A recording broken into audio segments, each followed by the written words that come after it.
Hello students. Today we will discuss friction. तो friction से पहले अपन न्यूटन्स लॉ ऑफ मोशन को क्लियरली रिवीजन करना है, क्योंकि अपन मैकेनिक्स में फ्रिक्शन को न्यूटन्स लॉ ऑफ मोशन के साथ मिक्स करके कॉन्सेप्ट बनाते, क्वेश्चन बनाते। तो इसीलिए अपने को Newton's law of motion revise करना है। तो पहले देखिए यहाँ पे फ्रिक्शन, ये फ्रिक्शन क्या होता है अपन डिस्कस करेंगे। यहाँ पे एक सरफेस है, तो इस सरफेस पे अगर अपन एक ब्लॉक रखते हैं, बॉडी रखते हैं, हेवी ऑब्जेक्ट हैज सम मास, तो अब इस ब्लॉक के ऊपर जब अपन ऐसा फोर्स लगाते हैं, ये ब्लॉक को स्लाइड करने के लिए, इस ब्लॉक को स्लाइड कराने के लिए अपन जब फोर्स लगाते हैं तो ये ब्लॉक तब तक स्लाइड नहीं होता है जब तक मिनिमम फोर्स एक्ट होता है। फॉर एग्जांपल, ये जो ब्लॉक है इसका मास है 20 किलोग्राम। कितना? 20 किलोग्राम। तो अब इस ब्लॉक के ऊपर ये फोर्स लग रहा है, this force is slowly increasing. So जब ये फोर्स स्लोली इंक्रीज होता है तब ये ब्लॉक मूव नहीं होता है। सो ये ब्लॉक के ऊपर सपोज अपन 20 न्यूटन्स फोर्स लगाए तो ये ब्लॉक मूव नहीं होता है। ये ब्लॉक तभी मूव होता है जब अपन 32 न्यूटन्स, फॉर एग्जाम्पल ऐसा मानते हैं कि 32 न्यूटन्स फोर्स लगाएंगे तो तब मूव होता है। लेकिन अगर अपन Newton's law, second law of motion अगर अपन डिस्कस करेंगे तो ये Newton second law of motion क्या बताता है, F is equal to ma। तो A इज इक्वल कितना होता है, F बाई m। तो यहाँ पे अब जो ये एक्सेलरेशन है, फोर्स कितना अप्लाई हुआ, 20 न्यूटन्स, मास कितना है 20, तो एक्सेलरेशन कितना होना चाहिए, 1 मीटर पर सेकेंड स्क्वायर। अब एक्सेलरेशन 1 मीटर पर सेकेंड स्क्वायर हो गया, लेकिन जब यहाँ पे 20 न्यूटन फोर्स लगाए तो ये बॉडी मूव नहीं हो रहा था, मतलब इसका मतलब है रेस्ट मतलब एक्सेलरेशन 0। तो यहाँ पे देखिए एक्सेलरेशन 1 मीटर पर second square we can say not equal to 0। जब एक्सेलरेशन नॉट इक्वल टू 0 होता है, एक्सेलरेशन का मतलब final velocity minus initial velocity by time, not equal to 0। इसका मतलब ये हो गया final velocity is not equal to initial velocity, मतलब ये बॉडी मूव होना चाहिए। लेकिन ये Newton second law of motion से ये बताते हैं, लेकिन यहाँ पे बॉडी मूव नहीं हो रहा है। मूव तभी होगा जब 32 न्यूटन फोर्स लगेगा। इसका मतलब ये है कि यहाँ पे ये जो मास छोड़ के दूसरा एक फोर्स है, उस फोर्स के वजह से ये बॉडी मूव नहीं हो रहा है। मतलब जब एक बॉडी को, किसी भी बॉडी को एक सरफेस के ऊपर अपन रखते हैं तो ये बॉडी के ऊपर जब अपन फोर्स लगाएंगे तो यहाँ पे ये एडिशनल 20 न्यूटन को एडिशनली थोड़ा सा फोर्स लगता है, वो फोर्स को अपन कहते हैं फ्रिक्शनल फोर्स। ये फोर्स को क्या कहते हैं, फ्रिक्शनल फोर्स। मतलब इस बॉडी के ऊपर जब अपन फोर्स लगाएंगे तो यहाँ पे फ्रिक्शनल फोर्स डेवलप होता है ये दो सरफेस के बीच में, तो ये फ्रिक्शनल फोर्स इस बॉडी का मोशन को अपोज करता है। सो ये तब तक अपोज करता है जब तक इसका एक मैक्सिमम वैल्यू लिमिट क्रॉस होता है, लिमिट के बाद वो अपोज नहीं करेगा। तो यहाँ पे अब फ्रिक्शन मतलब क्या है, ये frictional force always opposes the relative motion relative motion. मतलब ये ब्लॉक और सरफेस के बीच में जो रिलेटिव मोशन होता है उसको अपोज करता है, ये फ्रिक्शनल फोर्स। अभी देखिए, सो एग्जैक्टली ये फ्रिक्शनल फोर्स के बारे में आपने को समझने के लिए, अच्छा अब ये ब्लॉक के ऊपर समझो इसका मास कितना है 20 kg, तो 20 न्यूटन पे वो मूव होना चाहिए। अगर फ्रिक्शन नहीं है तो फ्रिक्शन होगा तो ज़्यादा फोर्स लगता है। तो देखिए, सो जब मैं इस ब्लॉक के ऊपर कंटिन्यूसली फोर्स अप्लाई कर रहा हूँ, फोर्स इज इंक्रीजिंग, मतलब जब t इक्वल टू 0 था फोर्स कितना अप्लाई किया 0, जब t इक्वल टू 1 सेकंड हुआ तो मैंने फोर्स कितना लगाया 1 न्यूटन। तो जैसा जैसा जैसा फोर्स इंक्रीज हो गया, suppose for example at t equal to 20 seconds force कितना हुआ 20 न्यूटन, तभी ये बॉडी मूव नहीं होता है। For example t equal to 31 seconds हुआ तो फोर्स कितना होता है 31 न्यूटन्स। अभी ये बॉडी फोर्स 31 न्यूटन हुआ लेकिन ये बॉडी मूव नहीं होता है। ये बॉडी तब मूव होता है जब ये फोर्स 32 न्यूटन्स, मतलब टाइम कितना हुआ 32 सेकेंड्स। 32 सेकेंड के बाद ये बॉडी मूव होना स्टार्ट करता है। मतलब यहाँ पे अब जैसा जैसा अपन फोर्स आते तो फ्रिक्शनल फोर्स बढ़ते जाता है। तो ये फ्रिक्शनल फोर्स का जो मैक्सिमम वैल्यू है ये होता है मैक्सिमम वैल्यू ऑफ फ्रिक्शन। ये कितना है 32 न्यूटन है। अब इस मैक्सिमम वैल्यू के बाद अगर अपन फोर्स अप्लाई करेंगे तो तब ये बॉडी मूव होता है। मतलब ये जो फोर्स है, ये फोर्स जब ये लिमिटिंग फ्रिक्शन से ज़्यादा होता है तब ये बॉडी मूव होता है। सो यहाँ पे देखिए, ये जब 1 न्यूटन है तो यहाँ पे फ्रिक्शनल फोर्स है वो 1 न्यूटन होता है। ये जब 20 न्यूटन है तो फ्रिक्शनल फोर्स 20 न्यूटन होता है। ये जब 30 न्यूटन है 31 न्यूटन है तो ये 31 न्यूटन। सो जब ये 32 न्यूटन से वो भी 32 न्यूटन होता है। मतलब ये सब जो है ये क्या है स्टैटिक फ्रिक्शन। स्टैटिक फ्रिक्शन मतलब बॉडी अब तक रेस्ट में था। जब ये force greater than limiting friction मतलब 32 न्यूटन से ज़्यादा होगा तब बॉडी मूव होता है। मोशन स्टार्ट्स मतलब बॉडी मूव होना स्टार्ट होता है।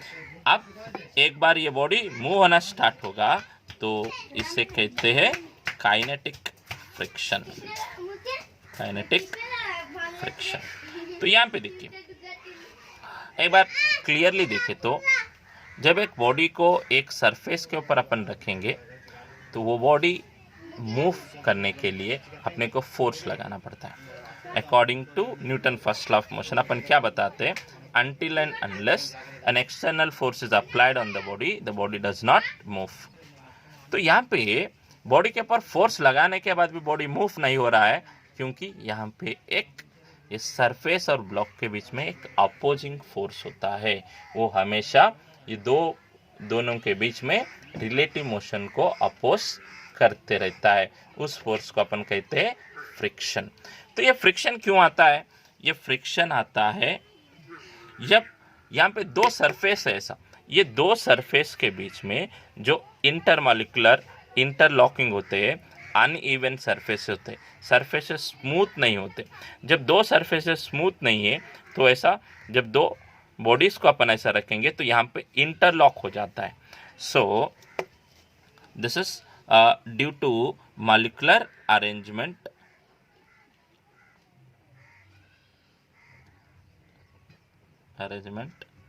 मतलब सरफेस। अगर ये सरफेस स्मूथ है तो कोई प्रॉब्लम नहीं है, अगर सरफेस स्मूथ नहीं है तो ये फ्रिक्शन फोर्स वहाँ पे डेवलप होता है। सो दो तरह के रीज़न हो सकते हैं, तो एक तो अनइवन सरफेस, तो दूसरा ये भी हो सकता है कि इंटरमॉलिक्यूलर फोर्स।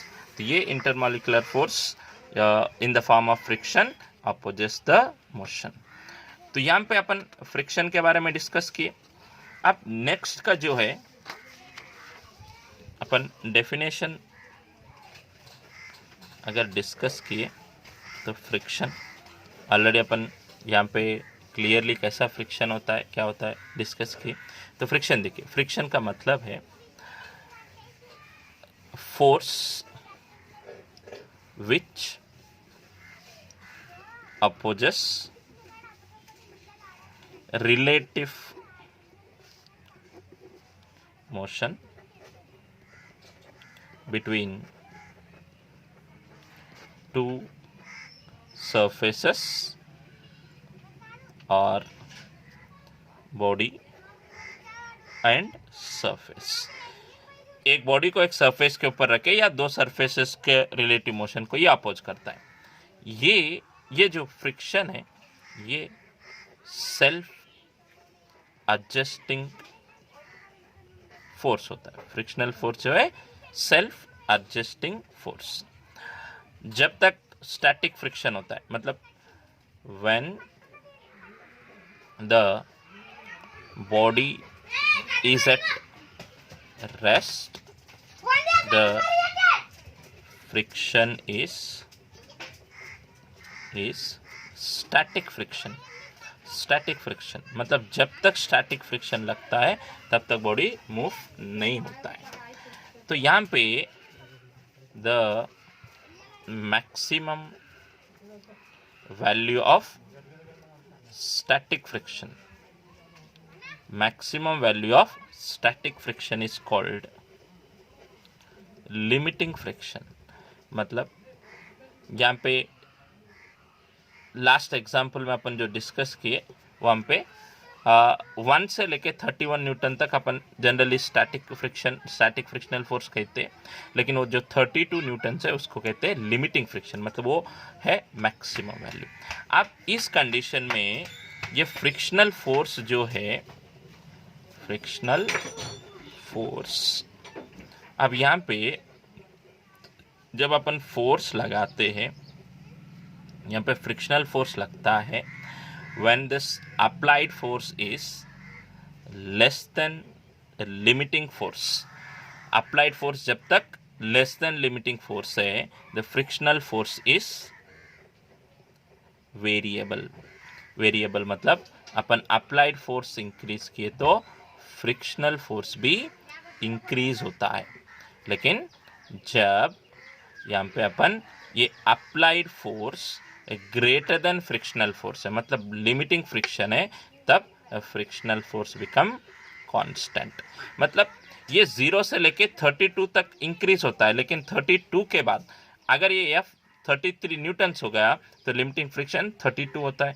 ये 40 भी हो गया तो लिमिटिंग फ्रिक्शन 32 न्यूटन्स ही होता है। अगर अपन पिछले एग्जाम्पल लिए, according to the previous example अपन जो डिस्कस किए, at t equal to 50 seconds, t equal 50 seconds तक फोर्स कितना होता है 50 न्यूटन्स। तो फोर्स 50 न्यूटन हो गया तो एक्सेलरेशन कितना होता है, ये is equal to applied force minus limiting force by mass, मतलब 50 माइनस 32 बाय 20, ये होता है acceleration at the time of 50 seconds. So यहाँ पे जब एक बॉडी के ऊपर अपन फोर्स लगाते तो वो बॉडी मूव होता है। सो जब बॉडी मूव होने लगता है वहाँ पे जो फोर्स फ्रिक्शन लगता है उसको बोलते हैं काइनेटिक फ्रिक्शन। तो ये स्टैटिक है, ये क्या है स्टैटिक है, तो ये क्या होता है काइनेटिक।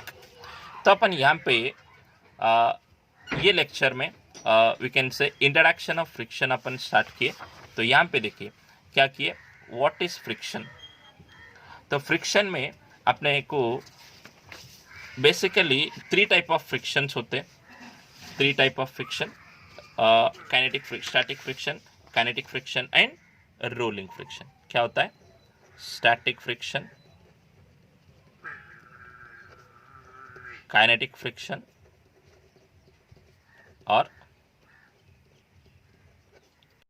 Rolling friction. ये 3 टाइप ऑफ फोर्सेस होते हैं। तो यहाँ पे अपन क्या करते हैं,